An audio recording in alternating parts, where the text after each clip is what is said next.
हो ग, हो कुसुम, मला कळतंय सगळं. हो, तू हे बघ, तू आता इथली अजिबात काळजी करू नकोस, कळलं ना? मुलांना सोडायला जातेस ना तू, अगदी हो निश्चिंतपणे जा, नको काळजी करूस. आणि हे बघ, काही लागलं तर मला लगेच फोन कर. अगं नोकरी सोडलीस म्हणजे संबंध काही सोडले नाहीस ना तू. मग हा हा, नको काळजी करूस. हो, अगं आता नानींचा जाच तू तरी किती दिवस सहन करणार. मग हो, काका आलेत आतमध्ये. हो, त्यांनाही सांगते, तू नको काळजी करूस. हो हा, मी सुद्धा अजिबात काही बोलणार नाहीये. नानींना काय करायचं ते करू दे, आता बघू देत कोण नवीन बाई आणतायत ते. अजिबात फोन करणार नाहीये मी आता. हो हो हो हो, तू काळजी करू नकोस. हो हा, अच्छा अच्छा हा.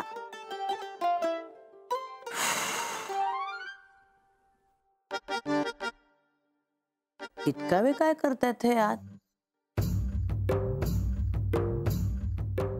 अहो अहो, अगं बाई, अजून बाथरूम मध्येच आहेत की काय?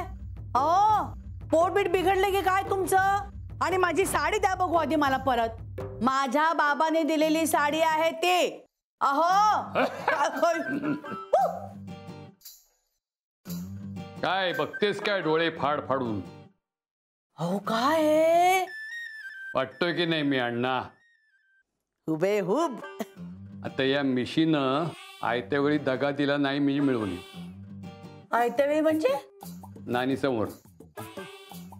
नानी समोर हे असे जाणार आहात? अगं तुला मी सांगितलं नव्हतं का? आता दुसरा उपायच नाही काही आता. कशावर? नानीला आवर घालण्याचा. फक्त हे बघ, थोडे काजळी लावली इकडे की केसही काळे होतील अण्णांसारखे. आणि पोट आहे का व्यवस्थित?